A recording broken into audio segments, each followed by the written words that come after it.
करे कालिंदी कोल किलोल, करे कालिंदी कोल किलोल। जय जय राधा रमण हरि बोल हरि बोल। A tradition of ascended masters. And how does that relate to connect with the Hindu tradition? Whether you speak about going up or coming down, either way it doesn't matter. It's the same distinction that you've probably heard me make between the Hindu and the Buddhist traditions of everythingness and nothingness, right? So the practices are very similar, but in the Hindu tradition, we describe the end as everythingness, purna, right? Everything. In the Buddhist tradition, they tend to describe that space as nothingness, shunya. They're describing the exact same experience, but from a different perspective. The same place, different perspective, different way in.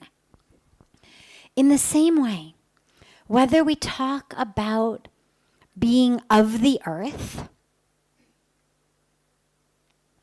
and a consciousness that ascends, or whether we talk about being the spirit, the soul that takes the body and comes down, the avatar concept. Again, we're talking about the same thing. All of us, whether ascended master, avatar that has come down, or the overwhelming vast majority of the rest of us somewhere in between, all of us have one thing in common. Many things probably, but one specific thing, which is we are soul in a physical body. That is true about everyone. Body is physical, cut it bleeds. Soul is what's inside. And it's not even individual souls. It's not even plural souls. It's soul. One soul. Different waves. Different form. It's like my favorite quotation of Thich Nhat Hanh, that enlightenment is when the wave realizes its ocean. Okay? So you could call that ascended. I was a wave, and then suddenly I was ocean. Well, was I ever not ocean? Of course not. Did the ocean become the wave? Yeah. I mean, it took the form of the wave. So whether we say, I was the wave that was ocean, or the ocean that took the form of the wave, again, we're describing really the same phenomena. And this is the truth of all of us. Physical body, true self of soul. When we ascend, it's when we realize that.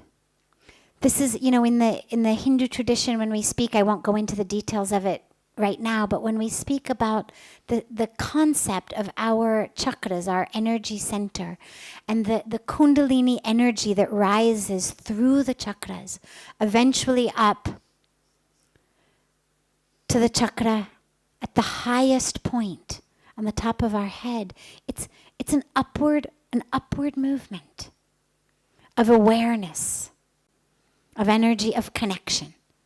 And ultimately, when that energy center opens, what's the experience? Well, the experience is of connecting to the divine, soul to soul,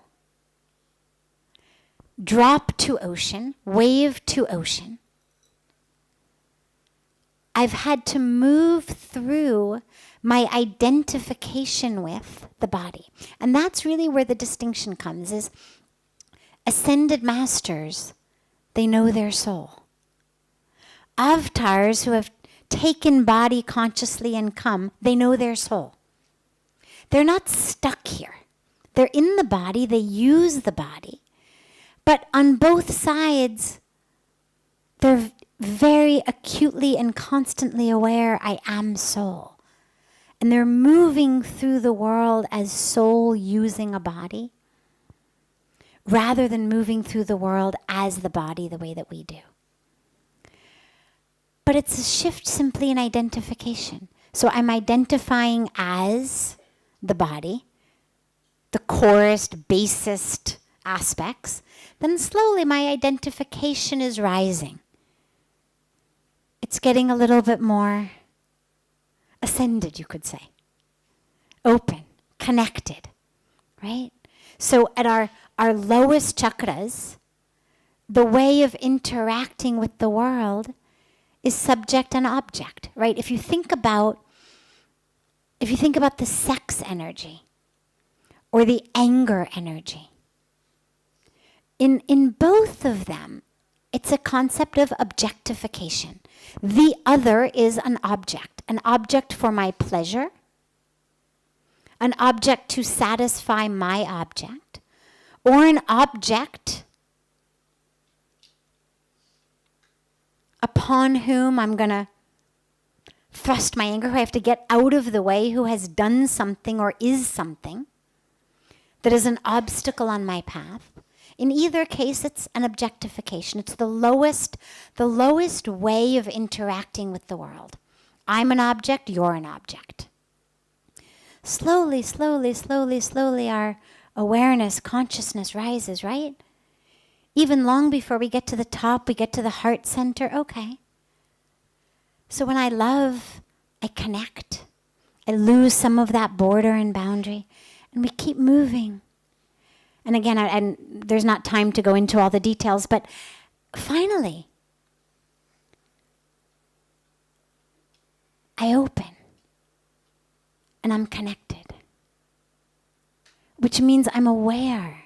I'm living in that consciousness as soul, as divinity, with a body. And so, again, they're taking you to the same experience, but with just different descriptions, different ways of talking about it. But look, there's nothing but God, right? And so if we accept that as truth, then every religion, every path must obviously take us to the same place, because that's all there is. Right? We don't say there's one God, we say there's nothing but God. Isha vasyamidam sarvam. Yat kincha jagatyam jagat. It means everything in the universe is pervaded by the divine. Nothing, no one that is not pervaded by the divine. The tree, the grass, the water, the soil, the ant, the people, the cup, everything. It's nothing but God.